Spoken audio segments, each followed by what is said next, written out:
വളരെ റെസ്പോൺസിബിൾ ആയിട്ടുള്ള ഒരു മീഡിയമാണ് യൂസ് ചെയ്യുന്നത്. അപ്പൊ ഇതിനെപ്പറ്റി കുറച്ചും കൂടെ പഠിക്കണം എന്നൊരു സിനിമ ചെയ്ത് തുടങ്ങിയ ശേഷമാണ് ഞാൻ സിനിമ പഠിക്കാൻ പോകുന്നത്. ഇപ്പോൾ ഉണ്ണിയെ സംബന്ധിച്ചും അപർണയെ സംബന്ധിച്ചും അതുണ്ടായിരുന്നു.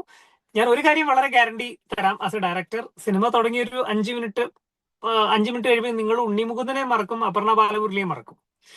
നിങ്ങൾ കാണാൻ പോകുന്നത് സനലിനെയും ലീനയായിരിക്കും. ആ കാര്യത്തിൽ ഞാൻ ഗ്യാരണ്ടി. ഈ മഴ ഇങ്ങനെ പെയ്യുന്ന കാണുമ്പോ അതല്ലേ മഴയില്ലാത്ത നാട്ടിലേക്ക് വരാൻ പറയണേ.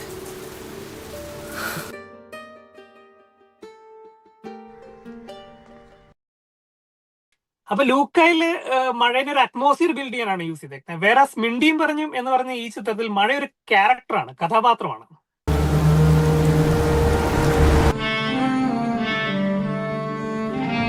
നമ്മുടെ കൂടെ ലൂക്ക, മാരുവിലിൻ ഗോപുരങ്ങളൊക്കെ സംവിധാനം ചെയ്ത അരുൺ ബോസ് ഉണ്ട്. അരുൺ ബോസിന്റെ പുതിയ സിനിമ മിണ്ടിയും പറഞ്ഞും ഇപ്പൊ റിലീസ് ചെയ്യാണ്. Arun, welcome. Hi hi Ashish. Arun, മിണ്ടിയും പറഞ്ഞും കേൾക്കുമ്പോ തന്നെ ഒരു റൊമാൻറ്റിക്, ഒരു ഇന്റിമസിയുടെ, ഒരു കോൺവെർസേഷണൽ ഫീൽ കിട്ടുന്നുണ്ട്. സോ എന്താണ് മിണ്ടിയും പറഞ്ഞും? പേര് പോലെ തന്നെയാണ് സിനിമ. ഒരു കപ്പിളിന്റെ കഥയാണ്. അവരുടെ പ്രസന്റും അവരുടെ പഴയ കാലഘട്ടവും ബ്ലെൻഡ് ചെയ്ത് പോകുന്ന ഒരു നോൺ ലീനിയർ വെയിൽ കഥ പറഞ്ഞു. ലൂക്ക നോൺ ലീനിയർ സിനിമയായിരുന്നല്ലോ, ഇതൊരു നോൺ ലീനിയർ വെയിൽ തന്നെ കഥ പറഞ്ഞു പോകുന്ന വളരെ സിമ്പിൾ ആയിട്ടുള്ള ഒരു ലവ് സ്റ്റോറിയാണ്. ലൂക്കയുടെ അത്രയും സങ്കീർണതകൾ, കോംപ്ലക്സിറ്റീസ് ഒന്നുമില്ല. വളരെ എന്താ പറയുന്നത്, നമ്മുടെ ലൈഫിലെ മൊമെന്റുകൾ നമ്മൾ വളരെ റിയലിസ്റ്റിക് ആയിട്ട് ആ സ്പേസിലൂടെ കടന്നു പോകുന്ന പോലെ നമുക്ക് ഫീൽ ചെയ്യാൻ പറ്റുന്ന രീതിയിൽ പറ്റുന്ന ഒരു സിനിമയാണെന്ന് ഞാൻ വിശ്വസിക്കുന്നു. കാരണം ഈ ഉണ്ണി അപർണ ചെയ്യുന്ന കഥാപാത്രങ്ങൾ സനലും ലീനയും തമ്മിലുള്ള പ്രണയവും അവരുടെ ഇടയ്ക്കുള്ള മൊമെന്റുകളും എല്ലാവർക്കും റിലേറ്റബിൾ ആയിട്ടുള്ള സന്ദർഭങ്ങളൊക്കെ തന്നെയാണ്. അപ്പൊ അവർ തമ്മിലുള്ള കോൺവെർസേഷൻസ് ആണ്, അവർ തമ്മിലുള്ള മിണ്ടിയും പറഞ്ഞുള്ള യാത്രയാണ് സിനിമ എന്ന് പറയുന്നത്. Very nice. പേര് കേൾക്കുമ്പോഴേ കാണാൻ തോന്നുന്നുണ്ട്. മാത്രമല്ല, ഉണ്ണിയും അപർണയും ഇവരൊക്കെ അവരവരുടേതായിട്ടുള്ള രീതിയിൽ എസ്റ്റാബ്ലിഷ് ചെയ്തു. ഉണ്ണി ഇപ്പൊ ഒരു പാൻ ഇന്ത്യൻ റെക്കഗ്നിഷൻ ഉള്ള ഒരു സ്റ്റാർ ആണ്. ഇപ്പൊ Aparna, you also made her sing. അപർണയുടെ ഒരു സോങ് കുറച്ചു നാൾ മുമ്പ് ഞാൻ കേട്ടിരുന്നു. സൊലസിലെ ഷീബ അമീർ അവരുടെ ലൈൻസ് അപർണ പാടി ഞാൻ കേട്ടിട്ടുണ്ടായിരുന്നു. നമ്മുടെ പടത്തിൽ അപർണ പാടിയിട്ടുണ്ട്. ഇന്നലെ ഒരു സോങ് റിലീസ് ചെയ്തിട്ടുണ്ട്. അതിന്റെ തീം ഓൾമോസ്റ്റ് സിനിമയുടെ ഒരു തീം പോലെ ഇരിക്കും, അതിന്റെ സ്കോർ എന്ന് പറയുന്നത്.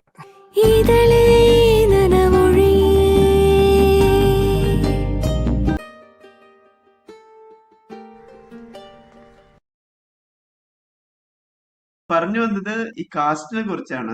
നല്ല രസമുണ്ട് അവരുടെ ഒരു ജോഡി ടീസറിലും പാട്ടിലൊക്കെ കാണുമ്പോൾ. ശരിക്കും ഞാനും ഭയങ്കര ഹാപ്പിയാ. ഞാൻ വളരെ അൺഎക്സ്പെക്ടഡ് ആയിട്ടാണ് ഇവർ രണ്ടുപേരിലേക്ക് എത്തുന്നത്. നമ്മുടെ ഈ സിനിമയുടെ ഒരു ബേസിക് ഐഡിയ തന്നെ എന്നെ ഇൻസ്പയർ ചെയ്ത് മറ്റൊരു സിനിമയാണ്. ആ മറ്റൊരു സിനിമ എവിടെ നിന്നാണോ ഇവോൾവ് ചെയ്തത്, അതൊരു ഷോർട്ട് സ്റ്റോറിയിൽ നിന്നാണ്. ആ ഷോർട്ട് സ്റ്റോറി വായിച്ചിട്ടാണ് ഞാൻ എന്റേതായിട്ടുള്ള രീതിയിൽ അതിനെ ഒരു സ്റ്റോറി ആക്കുന്നത്. മലയാളികൾക്ക് അതൊരു ഇംഗ്ലീഷ് ഷോർട്ട് സ്റ്റോറിയാണ് കേട്ടോ. അപ്പൊ അതിനെ വളരെ റിലേറ്റബിൾ ആയിട്ടുള്ള ഒരു കേരളത്തിന്റെ പശ്ചാത്തലത്തിൽ, ഒരു ഹൈറേഞ്ചിന്റെ പശ്ചാത്തലത്തിൽ, ഒരു നാട്ടുംപുറത്തിന്റെ പശ്ചാത്തലത്തിൽ അങ്ങനെ ആൾക്കാർക്ക് റിലേറ്റബിൾ ആയിട്ടുള്ള രീതി ഒരു സെറ്റിങ്ങിലേക്ക് കൺവേർട്ട് ചെയ്തിട്ട്, പിന്നെ ഇതിന്റെ മൃദുവായിട്ട് ചേർന്ന് അതിന്റെ തിരക്കഥ കംപ്ലീറ്റ് ചെയ്തു. പിന്നെയാണ് നമ്മൾ ഈ 2 ആർട്ടിസ്റ്റിലേക്ക് എത്തുന്നത്. അപർണനെ ഒരു ഷൂട്ടിംഗ് ലൊക്കേഷനിൽ വെച്ചാണ് കാണുന്നത്. അപർണയുടെ അടുത്ത് കഥ പറഞ്ഞപ്പോൾ തന്നെ അപർണ അതിനകത്ത് ഓണായിരുന്നു. വളരെ ഇഷ്ടപ്പെട്ടു, കഥാപാത്രം ഭയങ്കര ഇഷ്ടപ്പെട്ടു, ഞാനത് ചെയ്യാമെന്ന് പറയുന്നു. പിന്നെ ഉണ്ണിയിലേക്കും വളരെ അൺഎക്സ്പെക്ടഡ് ആയിട്ടാണ് ചെന്ന് ചേരുന്നത്. പക്ഷെ ഈ കഥ കേൾക്കുമ്പോൾ നമുക്ക് കിട്ടുന്ന ഒരു കഥ നമ്മൾ ഡിസ്ക്രൈബ് ചെയ്യുമ്പോൾ ഇവരിൽ നിന്ന് കിട്ടുന്ന ഒരു എനർജി ഉണ്ട്, ഒരു വൈബ് ഉണ്ടല്ലോ. ഞാനിത് ചെയ്യാൻ ആഗ്രഹിക്കുന്ന ഒരു കഥാപാത്രമാണെന്ന് തോന്നിക്കുന്ന ഒരു വൈബ്. ഇപ്പൊ ലൂക്കയെ സംബന്ധിച്ചിട്ടും ടൊവിയിൽ നിന്ന് എനിക്കതായിരുന്നു കിട്ടിയത്. ടൊവി വളരെ മുന്നേ, ലൂക്ക ഇറങ്ങുന്നതിനൊക്കെ, ലൂക്കയുടെ ഒക്കെ പ്ലാനിന് വളരെ വളരെ മുന്നേ ടൊവി ഒരു സ്റ്റാർ, ഒരു റെക്കഗ്നൈസിങ് ആക്ടർ ആയിക്കൊണ്ടിരിക്കുന്ന കാലഘട്ടത്തിലാണ് ഞാൻ ടൊവിനോയെ മീറ്റ് ചെയ്യുന്നത്. നമുക്ക് കിട്ടുന്ന ആ ഒരു എനർജി, ആ ഒരു വൈബ്, അത് തന്നെയാണ് ശരിക്കും എന്നെ ഡ്രൈവ് ചെയ്യിക്കുന്ന ഘടകം ആർട്ടിസ്റ്റുകളിൽ. ഇപ്പോൾ ഉണ്ണിയെ സംബന്ധിച്ചും അപർണയെ സംബന്ധിച്ചും അതുണ്ടായിരുന്നു. ഞാൻ ഒരു കാര്യം വളരെ ഗ്യാരണ്ടി തരാം, ആസ് എ ഡയറക്ടർ, സിനിമ തുടങ്ങിയൊരു 5 മിനിറ്റ് കഴിയുമ്പോൾ നിങ്ങൾ ഉണ്ണി മുകുന്ദനെ മറക്കും, അപർണ ബാലമുരളിയെ മറക്കും. നിങ്ങൾ കാണാൻ പോകുന്നത് സനലിനെയും ലീനയായിരിക്കും. ആ കാര്യത്തിൽ ഞാൻ ഗ്യാരണ്ടി. ഇതെന്റെ ഒരു ചോദ്യം ഉണ്ടായിരുന്നു അങ്ങനെ. അതായത് പേഴ്സണലി അരുൺ ഒരാളെ ഇൻവൈറ്റ് ചെയ്യുകയാണെങ്കിൽ, അരുൺ ഫ്രണ്ട്സിനെ അല്ലാതെ, ഫ്രണ്ട്സിന് of course friends will go without inviting as well. ഒരാളെ ഇൻവൈറ്റ് ചെയ്യുകയാണെങ്കിൽ എന്ത് പറഞ്ഞായിരിക്കും ഇൻവൈറ്റ് ചെയ്യുന്നത്? But you already said about it. Preconceived notions, അല്ലെങ്കിൽ ഇത് ഇങ്ങനെ ആയിരിക്കും എന്ന് ചിന്തിച്ചുകൊണ്ട് വരാതെ വളരെ പ്ലെയിൻ ആയിട്ടുള്ള, നമ്മൾ കുറെ ഒരു കപ്പിളിന്റെ ഒപ്പം നമ്മൾ സഞ്ചരിക്കാൻ പോവാണ്. അവരുടെ കൂടെ അവരുടെ മൊമെന്റുകൾ, അവരുടെ ജീവിതത്തിലെ മൊമെന്റുകളിലൂടെ, സിറ്റുവേഷൻസിലൂടെ യാത്ര ചെയ്യാൻ അങ്ങനെ ചിന്തിച്ചുകൊണ്ട് വരികയാണെങ്കിൽ നിങ്ങൾ ഇവരുടെ ഒപ്പം സഞ്ചരിക്കും. ഇവർ രണ്ടുപേരും നമ്മൾ ഒരാളായിട്ട് നമുക്ക് ഫീൽ ചെയ്യും, അല്ലെങ്കിൽ നമ്മളെ തന്നെ നമുക്ക് ഇവരിൽ കാണാൻ പറ്റും. എനിക്ക് എന്നെ കാണാൻ പറ്റും ഡെഫിനറ്റ്ലി. ഇതിന് എന്റെ കോറേറ്റർ മൃദുലിന് തീർച്ചയായിട്ടും അവന്റെ ലൈഫിലെ മൊമെന്റുകൾ ഇതില് പിന്നെ ഞാൻ പറഞ്ഞല്ലോ ഇത് ഒരു കപ്പിൾ സ്റ്റോറി ആയതുകൊണ്ട് ഞാൻ പൊതുവെ ഞാൻ വളരെയധികം കപ്പിൾ സ്റ്റോറീസ് കാണുന്ന ആളാണ് സിനിമകളിൽ. എല്ലാത്തരം സിനിമകൾ കാണുമെങ്കിലും ഇപ്പം റിച്ചാർഡ് ലിങ്ക്ലേക്കറിന്റെ before sunset before midnight series ഒക്കെ ഉണ്ടല്ലോ, അല്ലെങ്കിൽ വൺസ് അഗെയിൻ. അപ്പൊ ഇങ്ങനത്തെ സിനിമകൾ, eternal sunshine of the spotless mind, ഇങ്ങനെയുള്ള സിനിമകൾ കാണുമ്പോൾ നമുക്ക് കിട്ടുന്ന ഒരു റൊമാൻസ്, കപ്പിളിന്റെ ഇടയ്ക്കുള്ള റൊമാൻസ്, പിന്നെ ഏറ്റവും കോംപ്ലിക്കേറ്റഡ് ആയിട്ടുള്ള ഒരു ഇക്വേഷൻ ആണ് ഈ ആണും പെണ്ണും എന്ന് പറയുന്നത്. അത് മനുഷ്യനുണ്ടായ കാലം മുതലേ ആ ഇക്വേഷൻ വെച്ചിട്ട് എത്രയോ കഥകളും കവിതകളും നോവലുകളും സിനിമകളും ഒക്കെ ഉണ്ടായി കഴിഞ്ഞു. ഇന്നും അൺഎൻഡിങ് പ്രഹേളികയാണ് സത്യത്തിൽ പറഞ്ഞു കഴിഞ്ഞാൽ. സോ ഈ ഇക്വേഷൻ എനിക്ക് ഭയങ്കര ഇൻട്രസ്റ്റിംഗ് ആണ്, ഇഷ്ടമാണ്. ഇപ്പോ എന്റെയും എന്റെ വൈഫിന്റെയും റിലേഷൻഷിപ്പ് ഞാൻ എല്ലാ മൊമെന്റുകൾ ഞാൻ എന്റെ സിനിമയിലേക്ക് എടുക്കാറുണ്ട്. മൃദുലിനെ സംബന്ധിച്ച് മൃദുലിന്റെ വൈഫ് ആയിട്ടുള്ള മൊമെന്റുകൾ ഞങ്ങളുടെ എഴുത്തിൽ വരാറുണ്ട്. അപ്പൊ ഇത് എല്ലാവർക്കും റിലേറ്റബിൾ ആയിരിക്കും എന്ന് പറഞ്ഞതിന്റെ റീസൺ അതാണ്. നമ്മുടെ തന്നെ ജീവിതം നമുക്ക് കാണാൻ പറ്റണം സിനിമയിൽ. പിന്നെ സിനിമ ഒരു സന്ദേശം നൽകുക എന്നുള്ളതിനപ്പുറം സിനിമ നമ്മളുടെ അനുഭവം വേറൊരാളെ അനുഭവിപ്പിക്കുന്ന ഒരു മീഡിയ ആണ്. സത്യത്തിൽ നമുക്കുണ്ടാകുന്ന നല്ല അനുഭവമാണെങ്കിലും മോശം അനുഭവമാണെങ്കിലും അത് ഓഡിയൻസിനെ അതിലൂടെ ഒന്ന് കൊണ്ടുപോവുക, അവർക്കും അത് അനുഭവവേദിയാക്കുക എന്നൊരു, അതാണ് കൂടുതലൊരു ഒരു ഒരു ഒരു ഫിലിം മേക്കറുടെ ധർമ്മമായിട്ട് ഞാൻ കാണുന്നത്, ഒരു ആർട്ടിസ്റ്റിന്റെ എക്സൈറ്റ്മെന്റ് എന്ന് പറയുന്നത്. ഈ ആർട്ടിസ്റ്റിന്റെ എക്സൈറ്റ് ഞാൻ അത് ഓർത്തോണ്ടിരിക്കായിരുന്നു. അതായത് ഇപ്പോ ടോവി ആണെങ്കിലും ഉണ്ണി ആണെങ്കിലും ഇതിലേക്ക് ഇന്നാവുന്ന കാര്യങ്ങൾ പറഞ്ഞു, അവർക്കത് ചെയ്യാൻ താല്പര്യമുണ്ട്. ഈവൻ മരുവില്യൻ ഗോപുരങ്ങളിൽ ഇന്ദ്രജിത്ത് വാസ് ഓൾസോ ലൈക്ക്, നമുക്കത് കാണുമ്പോൾ അറിയാം how he was totally in to the film. അപ്പൊ മറ്റുള്ള കാസ്റ്റിലുള്ള മറ്റുള്ള ആളുകൾ ആരൊക്കെയാന്ന് അറിയാം. മിണ്ടിയും പറഞ്ഞില് ജാഫർ ഇടുക്കി ഉണ്ട്, ജൂഡ് ആന്റണി ഉണ്ട്, സോഹൻ സീനുലാല്, പിന്നെ ഒരു ആതിര സുരേഷ്, ശിവ ഹരിഹരൻ, ആർ ജെ മുരുകൻ, പിന്നെ ആർ ജെ വിജിത, സഞ്ജു, നല്ലൊരു എൻസെമ്പിൾ കാസ്റ്റ് ആണ്. പക്ഷെ ഈ സിനിമയിൽ ഉടനീളം നിങ്ങൾ കാണാൻ പോകുന്ന അപർണേനെയും ഉണ്ണിമുകുന്ദനെ ആയിരിക്കും.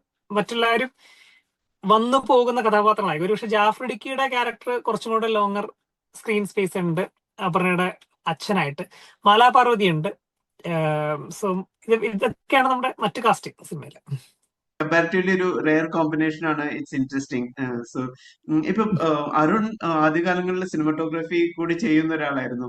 ഇതിലെ ക്രൂവിനെ കുറിച്ചും കൂടി ഒന്ന് പറയുകയാണെങ്കിൽ. ഞാൻ ഇപ്പോ ഒരു സിനിമാറ്റോഗ്രാഫർ അല്ല പറഞ്ഞു കഴിഞ്ഞാൽ. ഞാൻ സിനിമാറ്റോഗ്രാഫിയിലേക്ക് വരണമെന്നൊന്നും ആഗ്രഹിച്ചിട്ട് സിനിമാറ്റോഗ്രാഫി ചെയ്തു തുടങ്ങിയ ഒരാളല്ല. പക്ഷേ സിനിമയിലേക്ക് വരുന്നതിന് മുന്നേ, അല്ലെങ്കിൽ ഒരു ഫീച്ചർ ഫിലിം എന്നൊരു മീഡിയത്തിലേക്ക് വരുന്നതിന് മുന്നേ ഞാൻ കൂടുതൽ self shooting documentary film maker എന്നൊക്കെ പറയില്ല, ഒറ്റയ്ക്ക് ക്യാമറയായിട്ട് നടന്ന് ഷൂട്ട് ചെയ്യുന്ന ഡോക്യുമെന്ററി ചിത്രങ്ങൾ. അപ്പൊ ഡോക്യുമെന്ററി ചിത്രങ്ങളിലൂടെ ഷോർട്ട് ഫിലിംസിലൂടെയാണ് ഞാൻ കുറച്ചും കൂടെ സിനിമ എന്നുള്ള മീഡിയത്തിലേക്ക് അടുക്കുന്നത്. ഞാൻ കൂടുതൽ ചെയ്തിട്ടുള്ളത് ട്രൈബൽ ഡോക്യുമെന്ററീസ് ആണ്, അല്ലെങ്കിൽ കൾച്ചറൽ ഡോക്യുമെന്ററീസ് ആണ്. ഞാൻ ഇന്ത്യയിലുടനീളം ഒരു ക്യാമറയായിട്ട് ട്രാവൽ ചെയ്ത് ആദിവാസി സമൂഹങ്ങളുടെ ഒപ്പവും ഈ റൂറൽ ഗ്രാമങ്ങളിലൂടെയും പിന്നെ കൾച്ചറൽ ഹാൻഡിക്രാഫ്റ്റ് റിലേറ്റഡ് ആയിട്ടുള്ള, അപ്പൊ ഇങ്ങനെയുള്ള ഇതിനെപ്പറ്റി ഇങ്ങനെയുള്ള ഡോക്യുമെന്ററീസ് അന്നൊക്കെ നമ്മൾ തന്നെ സെൽഫ് ഷൂട്ട് ചെയ്യാണ്, സ്വയം ഷൂട്ട് ചെയ്യാണ്, സ്വയം എഡിറ്റ് ചെയ്യാണ്, അങ്ങനെ ചെയ്യുന്ന. അത് ബേസിക്കലി 1-2 ഓർഗനൈസേഷന് വേണ്ടിയിട്ടാണ് അങ്ങനെ ചെയ്തിരുന്നത്. ഇപ്പോ എന്റെ സിനിമാറ്റോഗ്രാഫി എന്ന് പറയുന്നത് അതാണ്. അല്ലാതെ ഞാനൊരു പ്രോപ്പർ ലിറ്റപ്പ് ചെയ്തൊരു സ്പേസിൽ നിന്ന്, അല്ലെങ്കിൽ നമ്മളൊരു പ്രോപ്പർ സിനിമാറ്റോഗ്രാഫ് അത് അങ്ങനെ ചെയ്ത ഒരാളല്ല. ഞാൻ കുറച്ചുകൂടി ഇൻഡിപെൻഡന്റ് വേയിൽ അങ്ങനെ നോക്കുകയാണെങ്കിൽ ഞാനൊരു തമിഴ് സിനിമ മുഴുവനായിട്ട് ചെയ്തിട്ടുണ്ട് സിനിമാറ്റോഗ്രാഫി. പക്ഷെ അത് കൂടുതലൊരു ഇൻഡിപെൻഡന്റ് സിനിമയുടെ സ്വഭാവത്തിലാണ്. ഞാൻ എന്റെ സ്വന്തം കാനൺ 60D ക്യാമറയിലാണ് എന്റെ 1.5 മണിക്കൂറുള്ള സിനിമ ഷൂട്ട് ചെയ്തത്. ആ സിനിമ മുഴുവൻ എന്റെ കയ്യിൽ വെച്ചാണ് ഷൂട്ട് ചെയ്തത് ക്യാമറ. വേറെ ഒരു ഫെസിലിറ്റി യൂസ് ചെയ്തിട്ടില്ല, ലൈറ്റ്സ് ഇല്ല, വേറെ ഒന്നുമില്ല. അവൈലബിൾ ലൈറ്റ്, അവൈലബിൾ ആക്ടേഴ്സ്, സാധാരണ അവൈലബിൾ ലൊക്കേഷൻസ്, പിന്നെ എന്റെ കാനൺ 60D ക്യാമറ, അതിന്റെ ഒരു ലെൻസും, ഇത്രയേ ഉള്ളൂ അതിനകത്ത്. അപ്പൊ അതാണ് എന്റെ സിനിമാറ്റോഗ്രാഫി എന്ന് പറയുന്നത്. പക്ഷെ അതല്ലല്ലോ, നമ്മളൊരു പ്രോപ്പർ തിയേറ്ററിക്കൽ സിനിമ ചെയ്യുമ്പോൾ, ഒരു കൊമേഴ്ഷ്യലേക്ക് ഒരു സിനിമ ചെയ്യുന്ന സമയത്ത് നമ്മൾ ഡിപ്പെൻഡ് ചെയ്യും തീർച്ചയായിട്ടും നല്ലൊരു സിനിമാറ്റോഗ്രാഫറെ. നമ്മുടെ പടത്തില് മിണ്ടിയും പറഞ്ഞും എന്ന് പറയുന്ന ഈ ചിത്രത്തിൽ ഇന്ത്യയിലെ തന്നെ ഏറ്റവും സീനിയർ ആയിട്ടുള്ള DOP ആണ്, ഇന്നും ആക്റ്റീവായിട്ട് വർക്ക് ചെയ്യുന്ന എന്ന് പറഞ്ഞ ഏജ് പറഞ്ഞാൽ 70 വയസ്സുണ്ട്, പക്ഷെ മോസ്റ്റ് യങ്ങസ്റ്റ് DOP ആണ്. മധു അമ്പാട്ട് സാറാണ്. സാറിന്റെ ചിത്രങ്ങൾ നിങ്ങൾക്കറിയാം, അഞ്ജലി, വൈശാലി പോലുള്ള ലെജൻഡറി സിനിമകൾ ചെയ്തിട്ടുള്ള അദ്ദേഹത്തിനോട് വർക്ക് ചെയ്യാൻ പറ്റി. അങ്ങനെ നോക്കിയാൽ ലൂക്കയിൽ ഏറ്റവും യങ്ങസ്റ്റ് DOPയുടെ കൂടെയായിരുന്നു ഞാൻ വർക്ക് ചെയ്തത്, നിമിഷ് രവി. അതിൽ നിന്ന് ഇന്ത്യയിലെ ഏറ്റവും എൽഡസ്റ്റ് DOP ആയിട്ടാണ് ഞാൻ സെക്കൻഡ് സിനിമ ചെയ്യുന്നത്. അതൊരു പുതിയ അറിവായിരുന്നു. ലൈക്ക് എനിക്ക് ആ തമിഴ് ഫിലിം ചെയ്തിട്ടുണ്ടെന്നുള്ള അറിയാം, പക്ഷെ അതിലെ DOP, I mean you did the camera എന്നുള്ളത് എനിക്ക് അറിയണ്ടായിരുന്നു. ഷോർട്ട് ഫിലിംസും ഇതൊക്കെയായിരുന്നു ഞാൻ ഉദ്ദേശിച്ചത്. ഐ നോ ഡോക്യുമെന്ററീസ്, പേരുകൾ അറിയില്ലെങ്കിലും ഡോക്യുമെന്ററീസ് വർക്ക് ചെയ്തിട്ടുണ്ടെന്നുള്ള അറിയാം. അപ്പൊ ആ ഒരു പശ്ചാത്തലത്തിലാണ് സിനിമാറ്റോഗ്രഫിയെ കുറിച്ച് പറഞ്ഞത്. പക്ഷെ ക്രൂ ഓഫ് കോഴ്സ് മധോം ഭട്ട് സർ ആണെന്നുള്ളത് എനിക്ക് ഓർമ്മ ഉണ്ടായിരുന്നില്ല. And he recent Amaram release ചെയ്തിട്ടുണ്ടായിരുന്നല്ലോ ആ അതെ അതെ, അവനെ സമയത്ത്. റിലീസ് അതെ അതെ. ചെയ്തിരുന്നു. അതെ അതെ. മറ്റ് എഡിറ്ററും മറ്റുള്ള ടെക്നിക്കൽ മറ്റേ നമ്മുടെ ക്രൂ മെമ്പേഴ്സ് മറ്റുള്ളവർ പറയുകയാണെങ്കിൽ ലൂക്കയുടെ എന്റെ കൊളാബറേറ്റേഴ്സ് തന്നെയാണ് മോസ്റ്റ്ലി. ബാക്കിയെല്ലാം പറയുമ്പോൾ എന്റെ മ്യൂസിക് ഡയറക്ടർ സൂരജ് എസ് കുറുപ്പാണ്. ലൂക്കയിലെ പാട്ടുകൾ നിങ്ങൾക്ക് അറിയാം, നീല നേരം പോലുള്ള പാട്ടുകൾ ഇപ്പോഴും ആൾക്കാർ വളരെയധികം ആസ്വദിച്ച് കേൾക്കുകയും ഇഷ്ടം, ഐ മീൻ ഒരു കൾട്ട് ഫോളോയിങ് ഉണ്ട് എന്ന് എനിക്കറിയാം പാട്ടുകൾക്ക്. സൂരജ് തന്നെയാണ്. സൂരജ് 3 പാട്ടുകൾ ചെയ്തിട്ടുണ്ട്. അതിൽ ഒരു പാട്ട് മൃദുല വാര്യരും സൂര്യൻ ചേർത്താണ് പാടിയിരിക്കുന്നത്. ഒരു പാട്ട് ഷഹബാസ് അമൻ പാടിയിട്ടുണ്ട്. ഒരു പാട്ട് അപർണ ബാലമുരളി തന്നെ പാടിയിട്ടുണ്ട്. പിന്നെ എഡിറ്റർ കിരൺ ദാസ് ആണ്. കിരണും എന്റെ ഏറ്റവും വളരെ കാലത്തെ സുഹൃത്താണ്. ആർട്ട് അനീസ് നാടോടി, ലൂക്കയുടെ അനീസ് നാടോടി ആയിരുന്നു. കോസ്റ്റ്യൂം ഗായത്രി കിഷോർ, മിക്സ് ചെയ്തേക്കുന്ന രാധാകൃഷ്ണൻ സാറാണ്. കോ-റൈറ്റർ മൃദുൽ ജോർജ് ആണ്. ഇതാണ് എന്റെ ക്രൂ. ലൗഡ് കോണ്ടന്റ് അല്ലെങ്കിൽ ഒരു മാസ് കോണ്ടന്റ് തിയേറ്ററിലേക്ക്, ബാക്കിയുള്ള കോണ്ടന്റ് OTT-യിലേക്ക് എന്നുള്ളൊരു കോൺസെപ്റ്റിലാണല്ലോ ഓഡിയൻസ് പോകുന്നത്. അത് ഞാൻ അതിന് ഇതിൽ പറയല്ലോ. ഓഫ് കോഴ്സ് ഇപ്പൊ ഞാൻ അടുത്ത കാലത്ത് കണ്ടിട്ടുള്ള പല സിനിമകളും എനിക്ക് തിയേറ്ററിൽ അത്രയും ഇഷ്ടപ്പെട്ട സിനിമകളാണ്. അതൊന്നും വലിയ മാസ്, വലിയ കാസ്റ്റും അങ്ങനെയോ അല്ലാത്ത ഒരുപാട് സിനിമകൾ തിയേറ്റർ റിലീസ് തന്നെ വേണം തോന്നിയിരുന്ന പല സിനിമകളും ഉണ്ട്. റീസെന്റ് IFFK ആണെങ്കിലും അത് തിയേറ്ററിൽ കാണുമ്പോഴുള്ള ഒരു എക്സ്പീരിയൻസ് വേറെയാണ്. അതൊരു പൊളിച്ച് കളയേണ്ട ഒരു കോൺസെപ്റ്റും കൂടിയാണ്, ഒരു പെർസെപ്ഷൻ കൂടിയാണ്. പക്ഷെ ഈ പറഞ്ഞ ഇത് ഈ ഒരു സിറ്റുവേഷനെ ഹിസ്റ്ററിയില്, സിനിമയുടെ ഹിസ്റ്ററിയിലെ വേറൊരു സിറ്റുവേഷനുമായിട്ട് താരതമ്യപ്പെടുത്തി പറയാൻ വേണമെങ്കിൽ, സിനിമയുടെ ചരിത്രം എടുക്കുകയാണെങ്കിൽ ഹോളിവുഡ് പ്രൊഡക്ഷൻ കമ്പനികൾ ആദ്യകാലങ്ങളിൽ ഭയങ്കരമായിട്ട് സിനിമകൾ ചെയ്യുകയും ഭയങ്കരമായിട്ട് കാശുണ്ടാക്കുകയും ചെയ്യുന്ന ഒരു സിറ്റുവേഷനിലാണ് ആദ്യമായിട്ട് ടെലിവിഷൻ എന്ന് പറയുന്ന മീഡിയം വരുന്നത്.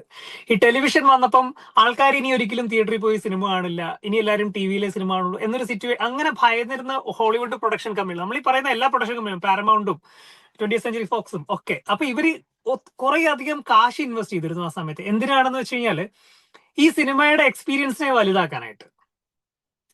അപ്പൊ ടിവിക്ക് പുറത്തേക്ക് വളരുന്ന വലിയ എക്സ്പീരിയൻസ് ആക്കണം എന്ന് ചിന്തിച്ചുകൊണ്ട് അന്ന് ഈ കമ്പനികളൊക്കെ ഇൻവെസ്റ്റ് ചെയ്തതിന്റെ റിസൾട്ട് ആയിട്ടാണ് നമ്മൾ ഈ കാണുന്ന വൈഡ് സ്ക്രീൻസും സറൗണ്ട് സൗണ്ടും 3Dയും അങ്ങനെ ടെലിവിഷനേക്കാൾ ബിഗർ സിനിമകൾ ഉണ്ടാക്കാനുള്ള ശ്രമം നടത്തിയിട്ടുള്ളത്. പക്ഷേ അന്നത്തെ കാലത്ത് ഒത്തിരി അധികം സിനിമകൾ, സ്പെക്ടാക്കിൾസ്, വലിയ ക്യാൻവാസിലുള്ള വലിയ സ്പെക്ടാക്കിൾസ്, ഇപ്പൊ സിനേരമ എന്നൊക്കെ പറഞ്ഞ സ്ക്രീൻ ഉണ്ട്, 3 സ്ക്രീൻ ജോയിൻ ചെയ്ത് എങ്ങനെയുണ്ടോ അത്രയും വലിപ്പമുണ്ട്. ഇന്നത്തെ IMAXന്റെ 2 ഇരട്ടി വരും. അതുപോലെ സ്ക്രീനുകളിലൊക്കെ സിനിമകൾ വന്നു. അതൊക്കെ കൂടുതൽ സ്പെക്ടാക്കിൾസ് ആയിരുന്നു. പറയുമ്പോൾ ഭയങ്കര വാർ സിനിമകൾ അല്ലെങ്കിൽ വിഷ്വലി ഭയങ്കര. പക്ഷേ അന്ന് ഓഡിയൻസിന്റെ ഇടയ്ക്ക് ഈ പറഞ്ഞ ഒരു തിരിവുണ്ടായിരുന്നു. ഇനി ചെറിയ സിനിമകളെല്ലാം ആൾക്കാർ TV-യിലേ കാണുള്ളൂ, സ്പെക്ടാക്കിൾസ് കാണാൻ വേണ്ടി മാത്രമേ ആൾക്കാർ തിയേറ്ററിൽ പോവുള്ളൂ. വിതിൻ 5 years 6-7 years സ്പെക്ടാക്കിൾസ് നിന്നു. ഈ പറയുന്ന വലിയ സിനിമകളൊക്കെ നിന്നിട്ട് വീണ്ടും സിനിമകളെല്ലാം 60mm 35mm ചെറിയ സിനിമകളും കണ്ടന്റ് ഓറിയന്റഡ് സിനിമകളും വന്നു തുടങ്ങി. ആൾക്കാർ തിയേറ്ററിൽ തന്നെ ഈ സിനിമകളെല്ലാം കണ്ടു തുടങ്ങി. അതേ സിറ്റുവേഷൻ ആണ് ഇപ്പോൾ OTT-ക്ക് ഇവിടെ സംഭവിക്കുന്നത്. ഇതിന്റെ തുടക്കത്തിൽ ഒരു പക്ഷേ ആൾക്കാർക്ക് തോന്നുന്നുണ്ടാകും, ഓക്കെ ഈ സിനിമ വലിയ സിനിമ ആണെങ്കിൽ തിയേറ്ററിൽ കാണാം, ചെറിയ സിനിമയാണെങ്കിൽ സ്മോൾ സ്ക്രീൻ കാണാം. അങ്ങനെ ഒരിക്കലും ഒരു സംഭവിക്കില്ല എന്ന് തന്നെയാണ് ഞാൻ വിശ്വസിക്കുന്നത്. കാരണം ഇപ്പൊ ഞങ്ങൾ തന്നെ നമ്മുടെ സ്വന്തം മിണ്ടിയും പറഞ്ഞും ഇപ്പോൾ ഒരു ചെറിയ സിനിമയാണ് പറയുമ്പോൾ, ചെറിയ സിനിമ എന്ന് പറഞ്ഞാൽ ആൾക്കാർ ഒരു സെക്കൻഡ് കാറ്റഗറി പെടുത്താൻ സാധ്യതയുള്ള ഒരു സിനിമയാണ്. ഞാനത് TV-യിൽ കണ്ടാൽ മതിയല്ലോ. പക്ഷേ നമ്മൾ തിയേറ്ററിൽ കാണുമ്പോഴാണ് ഇതിന്റെ, സ്മോൾ സ്ക്രീനിൽ കാണുമ്പോഴും തിയേറ്ററിൽ കാണുമ്പോഴുള്ള ഡ്രാസ്റ്റിക് ഡിഫറൻസ്. പിന്നെ വേറൊരു കാര്യം കൂടെ പറയാം, മിണ്ടിയും പറഞ്ഞും പോലുള്ള സിനിമയ്ക്ക് അറ്റ്മോസ്ഫിയർ വളരെ ഇമ്പോർട്ടന്റ് ആണ്. ഇപ്പൊ ലൂക്കയിൽ മഴയെ നമ്മളൊരു കാലങ്ങൾ തിരിക്കാനായിട്ടാണ് യൂസ് ചെയ്തേക്കുന്നത്. മഴ വളരെ ഇമ്പോർട്ടന്റ് ആയിട്ടുള്ള ഒരു മഴയുടെ അറ്റ്മോസ്ഫിയർ ലൂക്കയ്ക്ക് വളരെ ഇമ്പോർട്ടന്റ് ആയിരുന്നു. ലൂക്കേനെ ഒരു ലീനിയർ വേയിൽ ചിന്തിക്കുകയാണെങ്കിൽ അവരുടെ പ്രണയം നടക്കുന്നത് വേനൽക്കാലത്തും ലൂക്ക മരിക്കുന്ന ആ നിമിഷം മുതൽ മഴ തുടങ്ങുകയും പിന്നീട് ഇൻവെസ്റ്റിഗേഷൻ നടക്കുമ്പോൾ അത് പേമാരിയായി മാറുകയും ചെയ്ത് പിന്നെ പോലീസുകാരനും വൈഫും ജോയിൻ ചെയ്യുന്നിടത്ത് വീണ്ടും മഴ മാറി വെയിൽ വരികയാണ്. അങ്ങനെ വേണമെങ്കിൽ പറയാം, ലീനിയർ വേയിൽ ചിന്തിക്കുകയാണെങ്കിൽ. അപ്പൊ ലൂക്കയില് മഴയുടെ ഒരു അറ്റ്മോസ്ഫിയർ ബിൽഡ് ചെയ്യാനാണ് യൂസ് ചെയ്തേക്കുന്നത്. വേറെ മിണ്ടിയും പറഞ്ഞും എന്ന് പറഞ്ഞ ഈ ചിത്രത്തിൽ മഴ ഒരു ക്യാരക്ടറാണ്, കഥാപാത്രമാണ്. മഴയെ പറ്റി ത്രൂ ഔട്ട് സിനിമയിൽ പറയുന്നുണ്ട്. അങ്ങനെ ഒരു അറ്റ്മോസ്ഫിയർ നമുക്ക് എങ്ങനെ ഒരു സ്മോൾ സ്ക്രീനിൽ എക്സ്പീരിയൻസ് ചെയ്യാൻ പറ്റുക? മഴയും ഇടിയും മിന്നലും പോലുള്ള ഇത് നമ്മൾ കുറച്ച് വിഷ്വലി കണ്ടില്ലെങ്കിലും നമ്മുടെ സൗണ്ട് സ്കേപ്പ് വളരെ ഇമ്പോർട്ടന്റ് ആണ്. അപ്പൊ ഒരു ഓഡിയൻസിനെ സംബന്ധിച്ച് തീർച്ചയായിട്ടും തിയേറ്ററിൽ തന്നെ കാണേണ്ട സിനിമ തന്നെയാണെന്ന് ഞാൻ പറയും. സിനിമകൾ തിയേറ്ററിൽ തന്നെ കാണണം. തിയേറ്ററിൽ ആ ഒരു എക്സ്പീരിയൻസ് ടോട്ടലി ഡിഫറെന്റ് ആണ്. പൂർണ്ണമായി യോജിക്കുന്നു. ഈവൻ അറ്റ്മോസ്ഫിയർ എന്ന് പറയുമ്പോഴും ഈവൻ ദ കോണ്ടെക്സ്റ്റ് ആണെങ്കിലും ഇപ്പൊ ഒരു രണ്ടുപേര് തമ്മിലുള്ള ലൈക്ക് കപ്പിൾസ് എന്ന് പറയുമ്പോൾ അവരുടെ ഒരു കോൺവെർസേഷൻ കുറച്ചും കൂടി എൻജോയബിൾ ആവുക നമ്മുടെ സ്വകാര്യതയിൽ അങ്ങനെ ഒരു ഡാർക്ക് തിയേറ്റർ ആംബിയൻസിൽ കൂടി ആയിരിക്കും എന്ന് തോന്നുന്നു. കാരണം നമ്മളിപ്പോ പേഴ്സണലി നമുക്കിപ്പോ ഡിവൈസിൽ കാണുന്ന ഫീല് കിട്ടുമോ എന്നുള്ള സംശയം. പല സിനിമകളും അങ്ങനെയാണല്ലോ, നമ്മൾ തിയേറ്ററിൽ നിന്ന് വന്നിട്ട് OTT കാണുന്നത് ചിലപ്പോൾ നമുക്ക് ആ ഫീലേ കിട്ടില്ല. ഇല്ല, അങ്ങനെയുണ്ടല്ലോ. തീർച്ചയായിട്ടും നമ്മൾ എത്രയോ സിനിമകളുണ്ട് അങ്ങനെ OTT കണ്ട ചില സിനിമകളൊക്കെ തന്നെ വീണ്ടും തിയേറ്ററിൽ കാണാൻ ഒരു അവസരം കിട്ടുമ്പോഴാണ് മനസ്സിലാവും, ദൈവമേ, ഇത്രയും വലിയൊരു സിനിമയായിരുന്നു. ഇതിന്റെ അറ്റ്മോസ്ഫിയർ കൊണ്ട് മാത്രമല്ല, ഈവൻ ചെറിയ കഥകൾ പോലും, ഇപ്പൊ ഒരു റൂമിൽ നടക്കുന്ന ഒരു സിനിമയാണെങ്കിൽ പോലും അതിന്റെ ഒരു ആസ് എ ഫിൽം മേക്കർ നമ്മൾ ക്രിയേറ്റ് ചെയ്തിരിക്കുന്ന ഒരു അറ്റ്മോസ്ഫിയർ ഉണ്ട് ആ സിനിമയ്ക്ക്. അല്ലെങ്കിൽ അതിന്റെ കഥാപാത്രങ്ങളുടെ ഇമോഷൻ ഒരു അറ്റ്മോസ്ഫിയർ ഉണ്ട്. ഇതൊക്കെ ശരിക്കും എക്സ്പീരിയൻസ് ചെയ്യണമെങ്കിൽ ഒരുപക്ഷെ തിയേറ്ററിന്റെ ഇരുട്ട് വളരെ ഇമ്പോർട്ടന്റ് ആണ്. തിയേറ്ററിലെ നമ്മൾ ഫുള്ളി ഇൻവോൾവ് ആണ് ആ സിനിമയിൽ. പിന്നെ നമ്മളൊരു ഗ്രൂപ്പ് ഓഫ് ആൾക്കാരുടെ കൂടെ ഇരുന്നാണ് സിനിമ കാണുന്നത്. നമ്മൾ സിനിമ കാണാൻ വേണ്ടി മാത്രമാണ് തിയേറ്ററിൽ വന്നേക്കുന്നത്. നമ്മൾ വേറെ പരിപാടിക്ക് ഇടയ്ക്കല്ല സിനിമ കാണുന്നത്. അപ്പൊ അതുകൊണ്ട് തന്നെ തിയേറ്ററിൽ സിനിമ കാണുന്നത് തന്നെയാണ് സിനിമയുടെ ഒരു ഗുഡ് എക്സ്പീരിയൻസ് എന്ന് കരുതി ഞാൻ ഒരിക്കലും എതിരല്ല കേട്ടോ. സിനിമ സ്മോൾ സ്ക്രീനിൽ കാണുന്നതിനും മൊബൈൽ കാണുന്നതിനും TV-യിൽ കാണുന്നതിനും ഒന്നും എതിരല്ല. നമ്മൾ കാണാറുണ്ട്, ലാപ്ടോപ്പിൽ കാണാറുണ്ട്.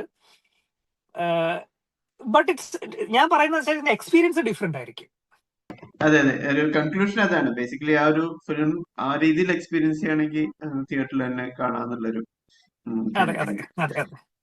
ഇപ്പൊ ഈ ഒരു സിനിമയിൽ നിന്ന് അടുത്ത സിനിമയിലേക്ക് വരുന്നു.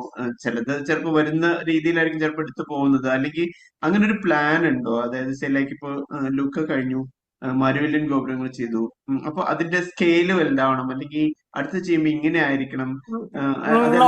അതിൽ നിന്നുള്ള ലേണിങ്സും ഉണ്ടാവുമല്ലോ. ലൈക്ക് ഞാൻ ഉൾപ്പെടുന്ന ചലച്ചിത്ര പ്രവർത്തകർ, സംവിധായകർ എസ്പെഷ്യലി, നമ്മളൊരു സിനിമ ചെയ്തു കഴിയുമ്പം അതിനുശേഷം ഏറ്റവും കൂടുതൽ കേൾക്കുന്ന, പൊതുവെ സിനിമയിൽ വർക്ക് ചെയ്യുന്നവർ പറയുന്നതും ഒക്കെ നമ്മുടെ സുഹൃത്തുക്കളൊക്കെ പറയുന്നത്, ഇനി അടുത്തൊരു വലിയ സിനിമ ചെയ്യുക, അല്ലെങ്കിൽ ഇനി ഒരു വലിയ സ്റ്റാറുമായിട്ട് വർക്ക് ചെയ്യുക, നമ്മളെ ആ രീതിയിൽ വലുതാക്കുക. അത് യാതൊരു നിർബന്ധവുമില്ല Ashish. End of the day ഞാൻ എപ്പോഴും പിക്ക് ചെയ്യുന്നത് എനിക്ക് എക്സൈറ്റിംഗ് ആയിട്ടുള്ള ഒരു കോണ്ടന്റിനെയാണ് ഞാൻ ആദ്യം വിശ്വസിക്കുന്നത്. അതൊരു ചെറുതാവാം വലുതാവാം. ഇപ്പൊ ഞാൻ കറന്റ്ലി പ്ലാൻ ചെയ്യുന്ന, അടുത്തതായിട്ട് ഇനി ചെയ്യണമെന്ന് ആഗ്രഹിക്കുന്ന ഒരു 4 സ്ക്രിപ്റ്റ് തിരക്കഥകളുണ്ട്. 4 സ്ക്രിപ്റ്റുകൾ ഞാൻ ഇങ്ങനെ എടുത്തു വെച്ചിട്ടുണ്ട്. അതിൽ ഒരെണ്ണം ഞാൻ സ്വയം തന്നെത്താനെ എഴുതുന്ന തിരക്കഥയാണ്. അതൊരു ലവ് സ്റ്റോറിയാണ്. അത് ഒരു കുറച്ച് വലിയ സ്കെയിലുള്ള ലവ് സ്റ്റോറിയാണ്. കാരണം 3 പീരീഡുകളിലൂടെ തന്നെ കപ്പിൾസ് യാത്ര ചെയ്യേണ്ടതുണ്ട്. അപ്പൊ അതിന്റെ വലിപ്പം കുറച്ച് വലുതാണ്. ഞാനൊരു മറ്റൊരു തിരക്കഥാകൃത്ത്, ഇപ്പൊ ഐ ആം ഗെയിമിന്റെ തിരക്കഥാകൃത്തുണ്ട് സജീർ ബാബ. സജീറിന്റെ ഒരു തിരക്കഥ ഞാൻ സിനിമ ആക്കണമെന്ന് ആഗ്രഹിക്കുന്നുണ്ട്. അതൊരു ആക്ഷൻ സിനിമയാണ്, കുറച്ച് വലിയൊരു ആക്ഷൻ പടമാണ്. ആ ജോണർ ആക്ഷൻ എനിക്ക് ഇഷ്ടപ്പെട്ട ജോണറാണ്. പിന്നെ ഇപ്പം മൃദുലുമായിട്ട് ചേർന്ന്, മൃദുലും RJ കാർത്തിക് ഇവരെഴുതിയ തിരക്കഥയുണ്ട്, അത് ചെയ്യണമെന്ന് ആഗ്രഹിക്കുന്നുണ്ട്. അത് വേറെ ഒരു കൊച്ചിയിൽ നടക്കുന്ന, ചെറുതല്ല എന്നാൽ കൊച്ചി പോലൊരു സിറ്റിയുടെ സ്കേപ്പിൽ തന്നെ കംപ്ലീറ്റ് ആയിട്ട് തീരുന്ന ഒരു സിനിമയാണ്. പിന്നെ ജയദേവൻ, JD, ഭ്രമയുഗത്തിന്റെ ഒക്കെ സൗണ്ട് ഡിസൈനർ, JDയുടെ സുഹൃത്ത് ഗോഡ്ലിയും, അവരുടെ ഒരു തിരക്കഥ ഞാൻ ചെയ്യണമെന്ന് ആഗ്രഹിക്കുന്നുണ്ട്. പറയുമ്പോൾ ഒരു സോഷ്യൽ സട്ടയറാണ്.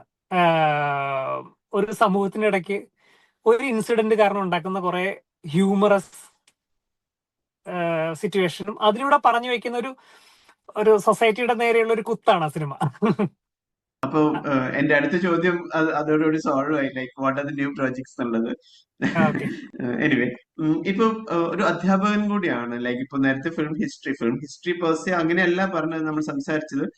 എന്നാലും ഒരു പക്ഷെ സിനിമ ചെയ്യുമ്പോൾ ഒരുപാട് സഹായിച്ചിട്ടുണ്ടാവുമല്ലോ. ലൈക്ക് അതായത് ഒന്ന് സ്വയം ലേൺ ചെയ്യാനുള്ളൊരു ഇതുണ്ടാവും, അപ്ഡേറ്റഡ് ആവാനുള്ളൊരു ഗുണം ചെയ്യുന്നുണ്ടാവും. അതെങ്ങനെ സിനിമയ്ക്ക് സഹായിച്ചിട്ടുണ്ട് സിനിമ ചെയ്യുമ്പോൾ? ഞാനൊരു ഒരു ഫുൾ ടൈം ഫിലിം മേക്കർ ആയിട്ട് വരുന്നതിന് മുന്നേ ഞാൻ 2005 ഒരു വർഷം മാത്രമാണ് അസിസ്റ്റ് ചെയ്തിട്ടുള്ളൂ. 3 പരസ്യ ചിത്രങ്ങളിൽ മാത്രമേ ഞാൻ അസിസ്റ്റ് ചെയ്തിട്ടുള്ളൂ. ഞാൻ ഒരു ഫിലിം സ്കൂളിൽ പോയി ഫിലിം മേക്കിംഗ് പഠിച്ചിട്ടില്ല. ഇത്രയും പറഞ്ഞുകൊണ്ട് തന്നെ ഞാൻ ഡോക്യുമെന്ററീസ് ചെയ്യുന്നു, ഒരു മൾട്ടിമീഡിയ കോഴ്സ് ചെയ്തിരുന്നതുകൊണ്ട് എഡിറ്റിംഗ് അറിയാവുന്നതുകൊണ്ട് എല്ലാ വർക്കും ഞാൻ തന്നെയാണ് എഡിറ്റ് ചെയ്തിട്ടുള്ളത്. അന്ന് ചെയ്തിരുന്ന ഡോക്യുമെന്ററീസ് ഒക്കെ. അപ്പൊ ഈ ഡോക്യുമെന്ററി ചിത്രങ്ങളും ഷോർട്ട് ഫിലിംസും ഒക്കെ ചെയ്ത് ഒരു പർട്ടിക്കുലർ സ്റ്റേജ് കഴിഞ്ഞപ്പോഴാണ് എന്റെ ഒരു റിയലൈസേഷൻ ഉണ്ടാകുന്നത്, ഈ സിനിമ കുറച്ചും കൂടെ നമ്മൾ നമ്മൾ ഒരു വിഷ്വൽ ഫോം ഉണ്ടാക്കുന്നുണ്ട്, പക്ഷെ അതിനപ്പുറം സിനിമ സംവേദിക്കുന്ന, അത് ഓഡിയൻസായിട്ട് സംവേദിക്കുന്നതിൽ കുറെ സിമ്പിൾസ് ഉണ്ട്. ഇത് ചിലപ്പം നമ്മൾ അറിയാതെ തന്നെ, നമ്മൾ അതിനെപ്പറ്റി പഠിക്കാതെ മനസ്സിലാക്കാതെ യൂസ് ചെയ്യുമ്പോൾ അത് ക്രിയേറ്റ് ചെയ്യുന്ന ഒരു സൈക്കോളജിക്കൽ ഇമ്പാക്ട് ഡിഫറെന്റ് ആയിരിക്കും. ഒരു സൊസൈറ്റിയെ തന്നെ ഹാം ചെയ്യാൻ പറ്റുന്ന ഒരു ടൂളാണ് സിനിമ. അങ്ങനെയൊക്കെ അറിയാം, ഹിറ്റ്ലറിന്റെ കാലഘട്ടത്തിൽ ലെനി റീഫൻസ്റ്റൽ പോലുള്ള ഡോക്യുമെന്ററി ഫിൽം മേക്കർ ചെയ്തേക്കുന്ന സിനിമകൾ അന്നത്തെ ജർമ്മൻ ജനതയെ മുഴുവൻ മാറ്റിമറിച്ചിട്ടുണ്ട്. അപ്പോൾ നമ്മൾ ഈ വളരെ റെസ്പോൺസിബിൾ ആയിട്ടുള്ള ഒരു മീഡിയമാണ് യൂസ് ചെയ്യുന്നത്. അപ്പൊ ഇതിനെപ്പറ്റി കുറച്ചും കൂടെ പഠിക്കണം എന്നൊരു സിനിമ ചെയ്ത് തുടങ്ങിയ ശേഷമാണ് ഞാൻ സിനിമ പഠിക്കാൻ പോകുന്നത്.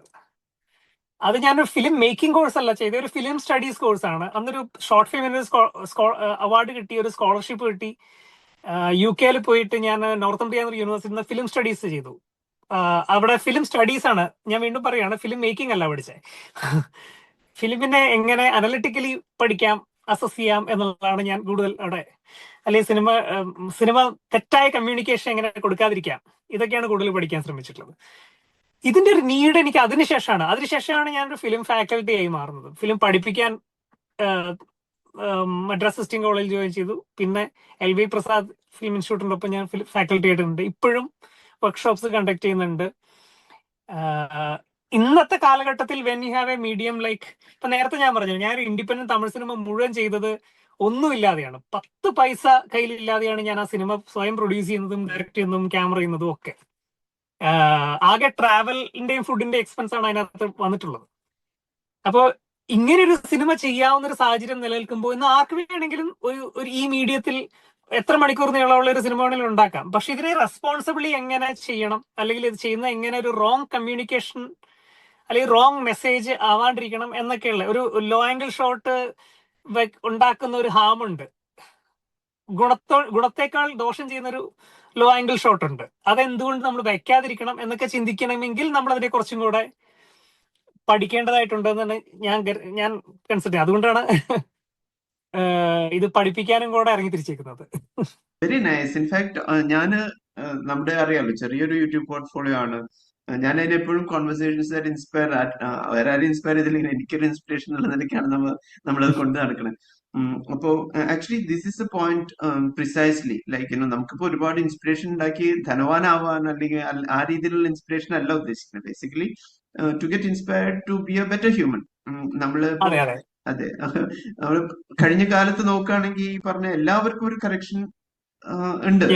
ലൈക്ക് നമ്മള് അനുവർത്തിച്ചു പോകുന്ന കുറെ കാര്യങ്ങൾ തെറ്റാണെന്ന് റിയലൈസ് ചെയ്യുന്നത് വളരെ പ്രായം വരുമ്പോഴായിരിക്കും ഒരു പക്ഷെ. അതെ, തീർച്ചയായിട്ടും. ചില നോവലൊക്കെ വായിക്കില്ലേ, ഇപ്പം ഏറ്റവും സിമ്പിൾ ആയിട്ടുള്ള നോവലായിരിക്കും ഏറ്റവും കോംപ്ലക്സ് ആയിട്ടുള്ള നോവൽ എന്ന് പറയും. അതെ, സിനിമ എങ്ങനെയാണ്, ഏറ്റവും സിമ്പിൾ ആയിട്ടുള്ള സിനിമയാണ് ഏറ്റവും കോംപ്ലക്സ് ആയിട്ടുള്ള സിനിമ. അങ്ങനെ നോക്കിയാൽ മിണ്ടിയും പറഞ്ഞുമാണ് ലൂക്കേക്ക കോംപ്ലക്സ് ആയിട്ടുള്ള സിനിമ, കാരണം അത് ഏറ്റവും സിമ്പിൾ ആയിട്ടുള്ള സിനിമയാണ്. ഈ ചില സിമ്പിൾ ആയിട്ടുള്ള കഥകൾ വായിക്കുമ്പോഴും നോവലുകൾ വായിക്കുമ്പോഴും നമ്മൾ ഓരോ ഏജിൽ വായിക്കുമ്പോഴും കിട്ടുന്ന ഇന്റർപ്രിട്ടേഷൻ ഡിഫറെന്റ് ആയിരിക്കും. ആൽക്കമിസ്റ്റ് എടുത്ത് വായിച്ചു നോക്കിക്കോ. ആൽക്കമിസ്റ്റ് നമ്മൾ ഓരോ ഏജിലും കിട്ടുന്ന ഇന്റർപ്രിട്ടേഷൻ ഡിഫറെന്റ് ആണ്. എന്തിനൊരു ആനിമൽ ഫാം ഒരു നോവൽ എടുത്ത് വായിക്കുക, അത് നമ്മൾ ഒരു കുട്ടി വായിക്കുമ്പോൾ കിട്ടുന്ന ഇന്റർപ്രിട്ടേഷൻ ഡിഫറെന്റ് ആണ്. കുറച്ച് കഴിയുമ്പോൾ കിട്ടുന്ന ഇതിൽ ഇങ്ങനെ ഒരു ലെയർ ഉണ്ടായിരുന്നില്ലേ, അതിൽ ഇങ്ങനെ ഇത് ശരിക്കും സൊസൈറ്റിയോടുള്ള കുത്തായിരുന്നല്ലേ, അല്ലെ ഒരു ഇങ്ങനെ ഓരോ തരം ഇന്റർപ്രിട്ടേഷൻസും അതിൽ നിന്നാണ് നമ്മൾ ഗ്രോ ചെയ്യുന്നത്. അപ്പൊ ഓരോ ഏജിലും നമുക്കുണ്ടാകുന്ന ഈ ഗ്രോത്ത്, ഒരു ആർട്ടിസ്റ്റ് ഉള്ളവരൊക്കെ നമുക്കുണ്ടാകുന്ന ഈ ഗ്രോത്ത് തന്നെയാണ് നമ്മുടെ കലകളിലും റിഫ്ലക്ട് ചെയ്യേണ്ടത്. നമ്മൾ ഒരിക്കലും ഔട്ട്ഡേറ്റഡ് ആവാൻ പാടില്ല. ഈ രീതിയിൽ വൈൻ പോലെ ആയിക്കൊണ്ടിരിക്കണം. എന്റെ 90ാമത്തെ വയസ്സിലായിരിക്കും ഞാൻ ഏറ്റവും നല്ല സിനിമ ചെയ്യേണ്ടത്. അരുണിനെ കേൾക്കുമ്പോൾ എനിക്കത് തോന്നുന്നുണ്ട്. കാരണം അരുൺ പറയുന്നത് വളരെ കൃത്യതയോടുകൂടി അതിലേക്ക് ടു ദ പോയിന്റ് ആണ്. So I am very contented with conversation. Sure. Thank you so much and wish you all the best for Mindi Paranju and the films that are yet to come. Thank you so much. Thank U.